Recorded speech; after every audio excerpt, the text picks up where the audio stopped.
Hello भाई, तो शुरू करते हैं हम लोग।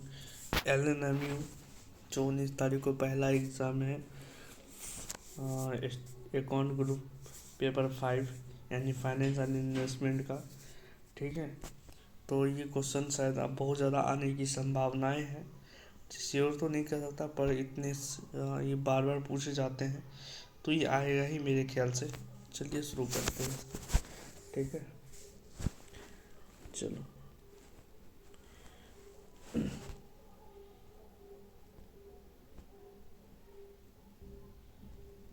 2023। हम्म,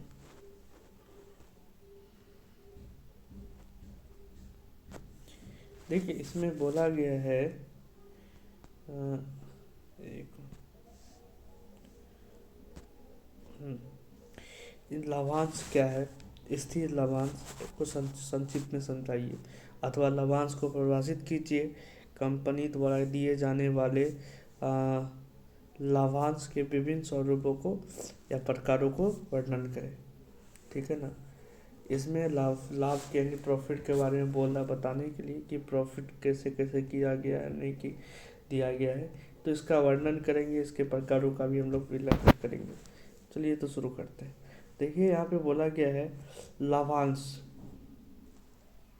लाभांश किसी कंपनी के लाभ का वह अंश है जो अंश के समस्त प्रतिफल आ, समस्त प्रतिफल के रूप में, अथवा प्रति अंश एक निश्चित राशि के रूप में कंपनी के संचालक मंडल के निर्णय एवं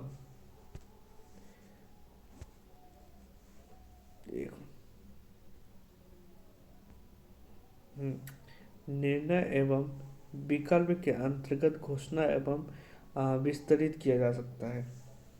चलिए यहाँ तक हम पहले बात कर लेते हैं। एक और से थोड़ा सा घटा लें। हम्म, एक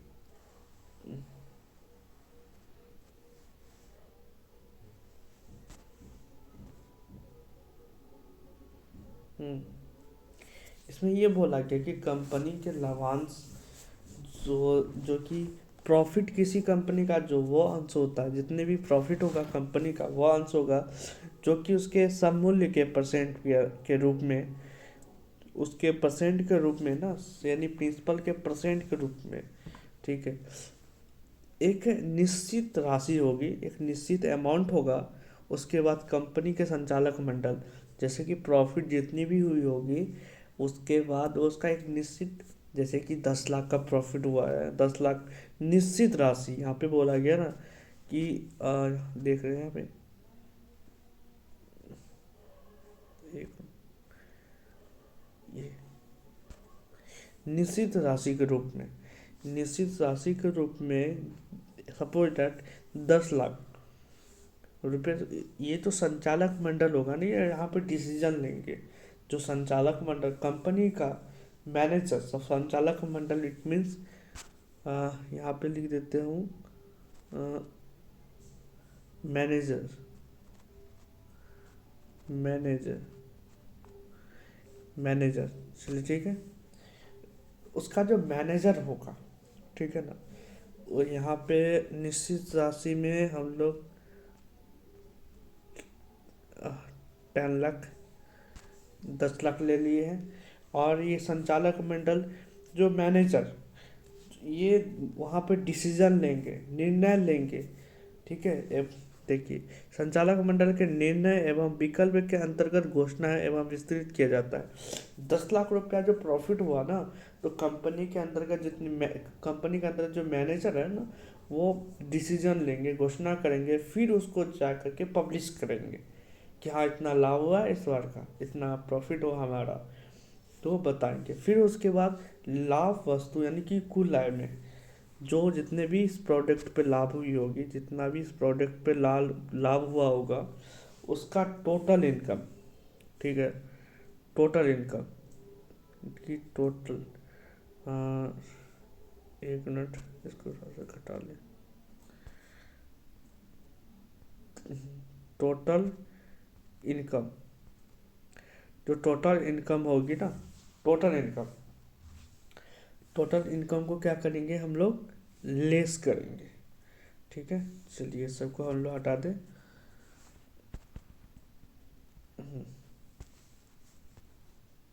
चलिए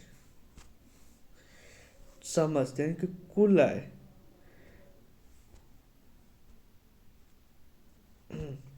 कुल आय,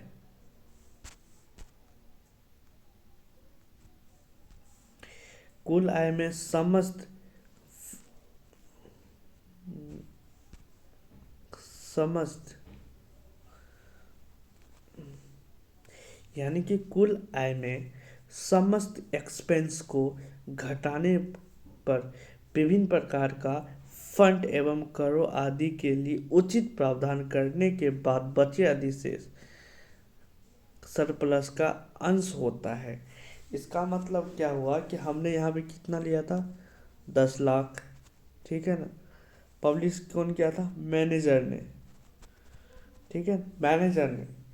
पहले सारी सारी बातों का मतलब क्या था कि एक कंपनी है जिसमें से उसका प्रॉफिट हमारा आया है 10 लाख का, 10 लाख आया है। उस कंपनी के जो मैनेजर होंगे, वो मैनेजर डिसीजन लेगा, उसके बाद वो पब्लिश करेगा। करने के बाद जितने भी हमारा इनकम होगा, टोटल इनकम, ठीक है, उस प्रोडक्ट का टोटल इनकम, उसमें से क्या करने हम, जितने भी एक्सपेंसेस होगी, ठीक है, घटाने के बाद विभिन्न प्रकार के जो टैक्स होगा, प्रोविजंस होंगे, ठीक है, ये देख रहे हो, जितने कर, टैक्स होंगे, प्रोविजंस होंगे, ठीक है, उसके बाद हमारा सरप्लस आएगा। उसके बाद हमारा क्या आएगा, सरप्लस आएगा। ठीक है, सरप्लस किसके रूप में आ जाएगा, वो शेयर के रूप में एक अंश होता है। सरप्लस क्या हो जाएगा, हमारा शेयर हो जाएगा। ठीक है, ये हमारा क्या हो जाएगा, शेयर हो जाएगा। ठीक है, ये हमारा शेयर हो जाएगा।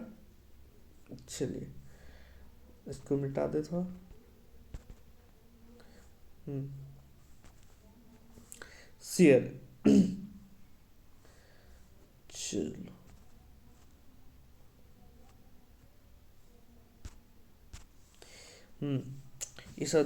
इस सरप्लस पर एक वस्तु थी, एक इस सरप्लस पर वस्तु कंपनी के सदस्य का ही अधिकार होता है। हम्म, उसके बाद आ जाओ, चलो ये पेन ले लेते हैं, दिखाई देगी और अच्छा भी रहेगा।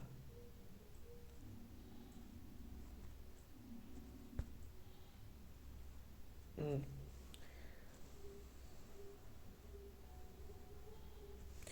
उसके बाद ये बोला है क्या कि उसके बाद जो कंपनी में ना, तो एक जितने सरप्लस हुए होंगे उसके बचने, यानी कि 10 लाख में हम जितने भी चीज़ को घटाने के बाद सपोज डैट हमारा बच गया कितना, 4 लाख, हमारा 4 लाख, हमारा 4 लाख रुपया बच गया। ठीक है, 4 लाख रुपया बच गया। तो उसके बाद क्या होगा कि देखो, अधिक से पर कंपनी के सदस्यों का ही अधिकार, उसके बाद कंपनी के सदस्य का ही अधिकार होगा। यद्यपि वे इसका तत्काल विवरण पर जोर नहीं दे सकता। यद्यपि वो इसका क्या है, तत्काल विवरण पर, तत्काल यानी कि यहाँ से देखो, यद्यपि, यद्यपि वे इसके जो तत्काल यानी करेंट जो स्टेटमेंट होगा उस पर जोर नहीं दे सकते। यदि कंपनी को कैपिटल की आवश्यकता हो तो कंपनी लाभ के समस्त भाग का लाभांश के रूप में ना दे करके, प्रॉफिटेबल के रूप में ना दे करके व्यवसाय में ही धारिता रिटेन कर सकती है। इसका मतलब यहाँ से देखो आप, ये बोला गया है कि अगर करेंट स्टेटमेंट पर जोर नहीं दे सकते, ठीक है ना, वो तभी के स्टेटमेंट पर जोर नहीं दे सकते, लेकिन अगर उसे कैपिटल की इतनी आवश्यकता है तो कंपनी का के समस्त भाग, जो कंपनी की लाभ के समस्त भाग, जितना भी उसने प्रॉफिट किया होगा उसके समस्त भाग को, यानी कि 10 लाख रुपए उसने प्रॉफिट की थी, उसके समस्त भाग के रूप में, समस्त नहीं, इसके देने के बाद उसने 4 लाख का प्रॉफिट रहा। एक मिनट इसे हटा दें। ठीक है, रुको एक मिनट साफ कर देता हूँ।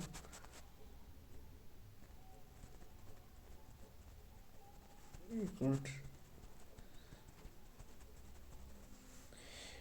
इसके बाद हमारा कितना बचा था? 4 लाख है ना। यानी जितना हमारा बच गया था 4 लाख, उसको क्या करेंगे प्रॉफिट के रूप में।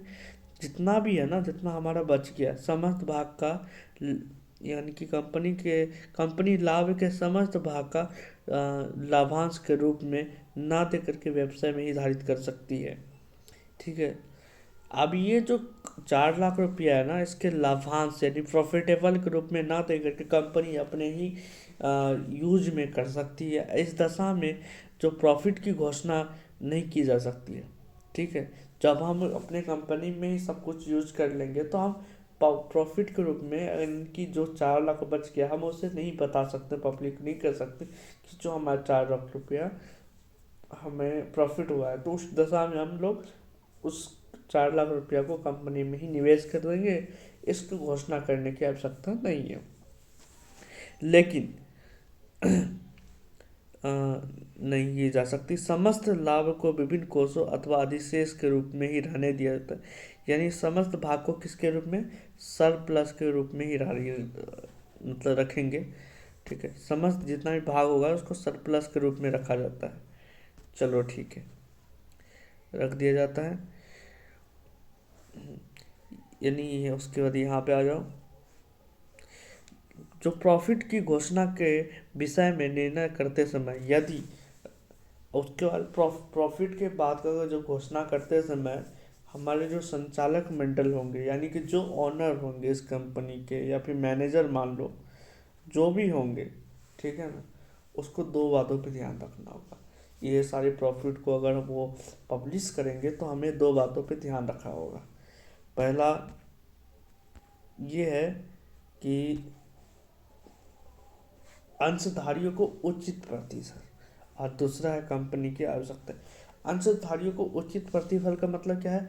पूंजी लगाने एवं जोखिम उठाने की एवज में अंशधारियों किस सीमा तक प्रतिफल यानी कि रिटर्न प्राप्त करने की आशा रखते हैं, इस बात का सही अनुमान, यहाँ पे आ जाओ, इस बात का सही अनुमान संचालकों को होना चाहिए। यदि ऐसा नहीं किया जाता है तो अंशधारियों, यहाँ से हटा दे से, नहीं किया जाता तो अंशधारियों को संतुष्ट रखना कठिन हो जाएगा। ठीक है। एक एक मिनट मिटा लो।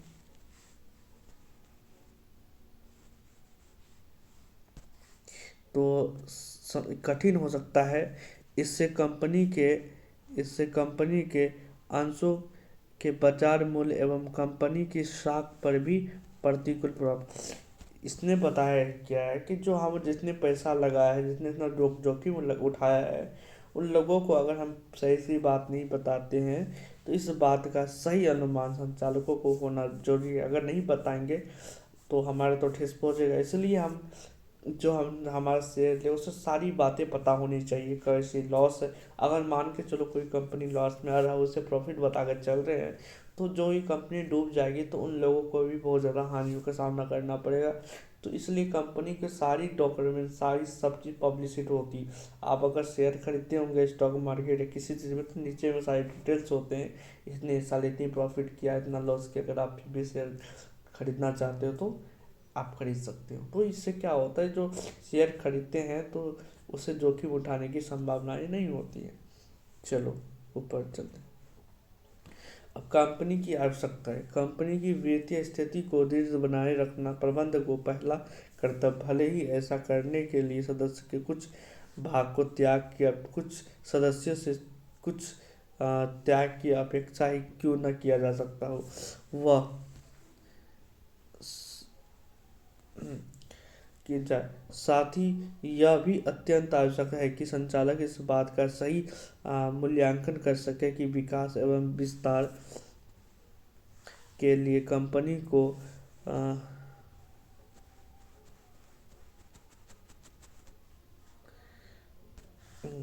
आ, कंपनी को अतिरिक्त पूंजी की कितनी आवश्यकता है। किसी कंपनी के दीर्घ वृद्धि की दर जितनी तीव्र होगी, विकास व विस्तार के लिए अतिरिक्त पूंजी की मांग उतनी अधिक होगी। लाभ लाभदायकता की मात्रा जितनी अधिक होगी, यानी प्रॉफिटेबिलिटी की मात्रा जितनी अधिक होगी, और अधिक प्रॉफिटेबिलिटी के लिए कोष फंड का व्यवसाय में ही प्रतिधारण करना उतना ही अधिक उपयुक्त होगा, बजाय इसके कि उन कोषों को भुगतान का या अंतत निवेश करने के लिए अंशधारियों शेयर होल्डर्स को किया जाए। इस बात का निर्णय संचालक मंडल करता है कि लाभ का कितना भाग लाभांश के रूप में घोषित किया जाए तथा कितना भाग व्यवसाय के विकास के लिए विनियोग किया जाए। एक सुस्थिर लाभांश नीति की आवश्यकता तत्व नीचे की गई है। लाभांश कई प्रकार के होते हैं। इनका वर्गीकरण इसके वितरण के तरीके आधार पर भी किया जा सकता है। साधारण नगद लाभांश ही एक अधिक प्रचलित है, किंतु बोनस अंशों के रूप में भी लाभांश किया जा सकता है। इसके अतिरिक्त लाभांश चुकाने के लिए अन्य तरीके भी हैं। लाभांश के निम्नलिखित प्रकार हैं। ठीक है, देखो लाभांश इसमें इतना बोला गया है, इस लाइन को मेरे ख्याल से समझाने की जरूरत तो नहीं पड़ेगी, पर फिर भी इसमें ये बताया गया थोड़ी सी लाइन में कि कंपनी की जितनी 10 लाख रुपये आपको बताया था मैंने, 10 लाख और 4 लाख दोनों हमने अलग अलग किया था। हमने टोटल 4 लाख थे, उसमें हमने जितने भी एक्सपेंसेस को लॉस कर करने बचा 4 लाख का प्रॉफिट। हम कंपनी को देखना पड़ेगा उस 4 लाख, अगर हम सारे के सारे सब कुछ अगर हटा दें तो हमारे पास तो कुछ बचेगा नहीं, कंपनी लॉस में चली जाएगी। तो हमें कुछ उसमें से रखनी भी पड़ती है। मान के चलो 50% हमने दिया, 50% हमने रख लिया, तो उसमें हम कंपनी में ही वेस्ट करेंगे, कंपनी को और प्रॉफिट ले जाने के लिए जितने भी हमने स्टाफ के एक्सपेंसेस सब चीज़, और कुछ कुछ को अपने फंड के रूप में रखना पड़ता कि कहीं कंपनी कल कुछ हो तो वो सारे पैसे से कंपनी को फिर से रिकवर किया जाए। अगर हम ऐसा नहीं करेंगे तो आगे जा कर के कंपनी को बहुत सारी हानियों का सामना करना पड़ेगा। ठीक है, तो उसके बाद कंपनी के जो लाभ की जो गणना होती है हम किस किस रूपों में दे सकते हैं। तो एक कैश के रूप में दे सकते हैं, एक स्टॉक डिविडेंड और बोनस शेयर के रूप में भी दे सकते हैं। ये हमारा क्या होगा, यहाँ तक नगद लाभांश ही अधिक प्रचलित, किंतु बोनस अंशों के रूप में भी लाभांश दिया जा सकता है इसके अतिरिक्त। यानी कि लाभ कई प्रकार के होते हैं, लाभांश कई प्रकार होते हैं, इनके देने के तरीके भी बहुत होते हैं। अगर कंपनी में लाभ होते हो तो उसके देने के बहुत तरीके होते हैं। ठीक है, कहीं कहीं कैश के रूप में भी दे सकते हैं, कहीं कहीं स्टॉक और डिविडेंड, यानी कि अगर बहुत ज़्यादा प्रॉफिट हुआ तो आपको 4-5 शेयर दे देगा। ठीक है ना, ठीक है, आप 5 शेयर रख लो। ठीक, उसके बाद पाउंड डिविडेंड के यानी कि पत्र के रूप में भी एक चिट्ठी है, वो क्या बोलते हैं, बैंक चेक के रूप में, उसके रूप में भी दे सकती हैं। ठीक है, और प्रॉपर्टी डिविडेंड के रूप में भी दे सकती हैं। चलो आप सपोज दैट कि ये भाग आप रख लो, इतने प्रॉफिटेबल में ज़्यादा प्रॉफिट होता है तो मतलब प्रॉपर्टी के रूप में भी दे सकती है, कोई ऐसा चीज़ आपको कार गिफ्ट के रूप में, मशीन के रूप में। उसके बाद कंपोजिट डिविडेंड के रूप में संयुक्त लाभांश यानी कि इसको पढ़ लेते, रुक जाओ। जब लाभांश आंशिक रूप से नगद में तथा शेष संपत्ति के रूप में दिया जाता है तो वह संयुक्त, यानी कि नगद में हो या फिर कैश में हो, अगर वो कैश में हो या फिर संपत्ति के रूप में अगर वो दिया जाए तो हमारे क्या हो जाता है, कंपोजिट डिविडेंड हो जाएगा। ऑप्शनल डिविडेंड यानी कि कोई और इसके जगह पे कुछ और, यानी कि वहाँ पे रख जाता है कि आप इसके जगह पे कुछ और जो भी ऑप्शनल में मांग सकते हो, तो यानी कि इंटीरियम डिविडेंड आंतरिक लाभांश। ठीक है, एक्स्ट्रा डिविडेंड, इसके अंदर में जितने भी लाभांश होगी एक्स्ट्रा डिविडेंड। तो ये सब कोई बात नहीं है, छोटी मोटी सी है, आप कुछ भी करके लिख दो। ठीक है, हमारा जो मेन बात था वो हमने कर लिया। चलो धन्यवाद, चैनल को सब्सक्राइब करिए, और आपको समझ में नहीं आया हो तो तो हमें कमेंट कीजिए, फिर से अच्छी वीडियो बनाने की कोशिश करेंगे। जय हिंद।